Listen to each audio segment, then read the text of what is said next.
Don't forget to check out the new website. I mean, it's the same old website with a new banner, and you can actually see the podcast and the Listen Live button. It's over on the right-hand side. Very easy, very applicable.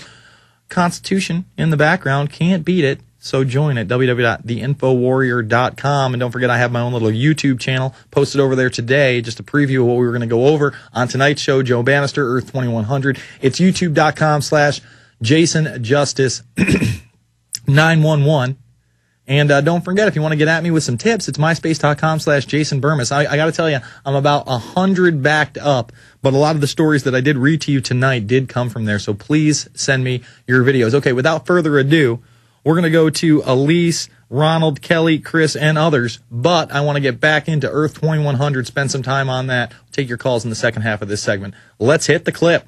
Natural resources. As the American way of life becomes increasingly unsustainable, the rest of the world will be trying to catch up. The Chinese like cars, and they like big cars. You have 14,000 cars added to China's roads daily. Incomes are rising really rapidly. They're moving into meat-based diets. You need 10 pounds of grain to get 1 pound of meat. There is simply no way that the rest of the world can start eating meat the way we do. If everyone in the world consumed as much as the average American, it would take the resources of 4 Earths to support the planet's population. Let me pause that. That is a total made-up lie of a number. It would take 4 Earths to feed everybody as well. No, it would just take 4 times the production now. We got plenty of room on Earth. I don't know about you folks, but I live in the country, and there's all these things called rolling hills and farmland. And I know out in the desert, there's all this desert land out there. And I know in the Midwest, there's just rolling fields, just flat fields where there's nobody living for miles and miles and miles. Drive across the country. I guarantee you'll see it. But it would take 4 Earths to feed everybody meat on the planet? No, it would take more people with cattle farms, with pig farms. But don't talk about pigs. They've got swine flu. It's going to kill us all. Oh, no, the boogeyman is in the form of a pig. Let's go back to the clip. Raises the question, should the rest of the world consume less, or should we? American habits, though, are hard to break. We in the U.S. have gotten used to the idea that we're somehow immune to natural limits, and it's the other people who are going to suffer. Oh, no, you're going to suffer. Don't worry. Good morning, Miami. The summer of 2015 is on track to become one of the hottest in history. Temperatures are expected to be in the triple digits. My mother and I were waiting for gas. The line went around the block and then some. Nothing new. But this time, the line had stopped moving altogether.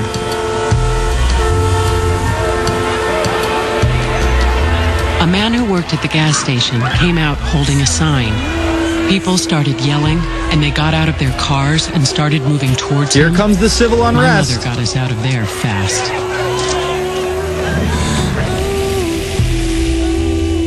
I've been staking out an area that's been hit hard recently by gas snatchers. All right, let me just pause this.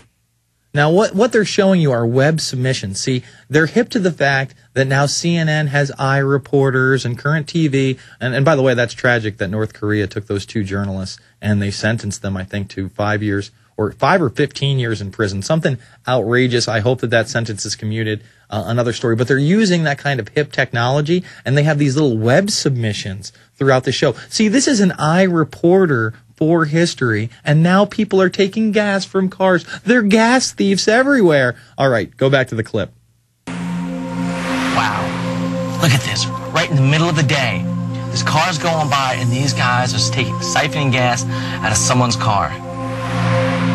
In the face of mounting protests over rising gas and food prices, Congress today approved a plan to fund the construction of 40 new coal-fired power plants over the next 5 years. The country took the easy way out. Pause it. Coal was once again...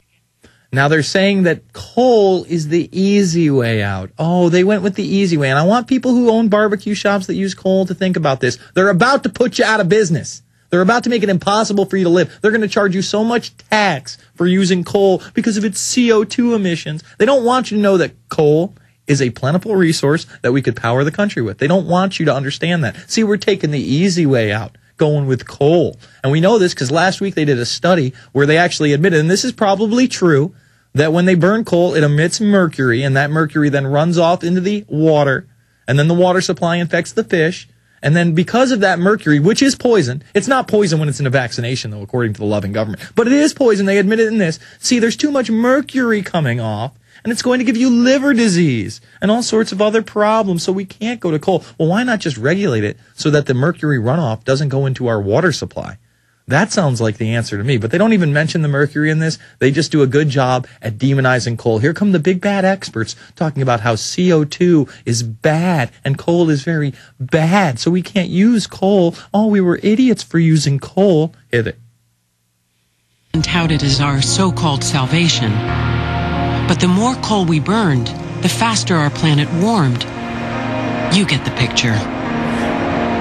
We're spewing more carbon, more methane, more nitrous oxide into the atmosphere. All the bad things of climate change are coming true. And most people were just going along with their everyday lives as if nothing had changed.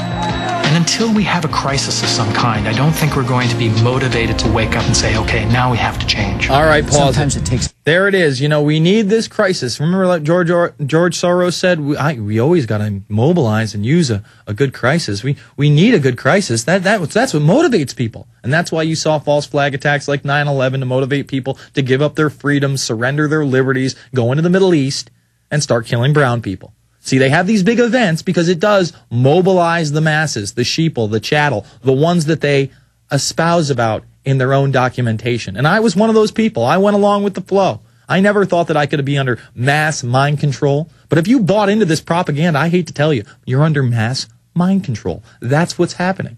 This is a science. This is something they've worked on for hundreds, if not thousands of years in some respects. And they've got it down to a super science where 100% of the people are susceptible, but 90+% fall for it every single time, and it's sickening. All right, I'm going to take some calls, possibly go back to the Earth 2100. I mean, we only got 20 minutes left in the show, and in that program alone, we've got over an hour. That really can tell you how far that goes. Who knows, maybe tomorrow we'll pick up where we left off on Earth 2100, maybe make it a segment all week long, because it is that important. It is predictive programming. It's telling you within the next 100 years, peak oil's real, global warming, man-made global warming is real. We're going to spray pollutants into the sky. There are going to be troops on the street. They're going to have the permission to kill citizens. We're going to have plagues. New York City is going to be quarantined. We're going to move everybody into cities. I mean, this is what this special is about. It's unbelievable. All right, let's go to Elise in Illinois. Elise, you're on the line. Hey, Jason, how you doing? Good. I wanted to talk about the predictive programming thing, but first I just wanted to mention, because Thursday and Friday, keep being you, because there are those of us out here that are not religious, but we're still patriots. Yeah, and that's fine with me. You know, I mean, I want as many people as I can on this. But you are the person that I can say, listen to this guy's show, to like my friends that are in the religious crowd, so to speak. And I liked Religulous, by the way. I thought it made a lot of good points. I think Bill Maher was a little bit cocky in that picture. Nowhere near as good as some of the other documentaries on the subject. Obviously, I like Zeitgeist. I don't agree with all of it, but I think Zeitgeist is good. There's The God That Wasn't There. I'm going to promote that as well. I mean, there's no harm in looking at this information. You know, we shouldn't say that it's harmful to actually look at information. That doesn't necessarily mean it's right or I promote it, but I think it's interesting, and I think people should at least check it out. Yeah. But, you know, I just wanted to say, you know, just keep being you. It's good that we have someone a little more secular out there that's getting the information out, because I can get people to listen to you that I might not be able to get to listen to Jones. Well, thank you. And about the 2100 thing, the first thing that hit me was it was 2012 again. Is it just me, or is there just everybody's talking about 2012 and it's starting to creep into the mass media with these movies coming out, and then now in this, you know, everything was fine until 2012. And they must be gearing up something to happen. Well, later on in the program, actually, they start talking about the fall of the Mayan culture and other civilizations, but they focus in on the Maya, and they always say that it's a lack of resources, and that's what's really brought these civilizations down, and anything could be further from the truth. What really brings these civilizations down is their arrogance and their expansionism, but they try to play it off like, oh, they didn't have enough resources, and we're going to go through the same exact thing. So the 2012 stuff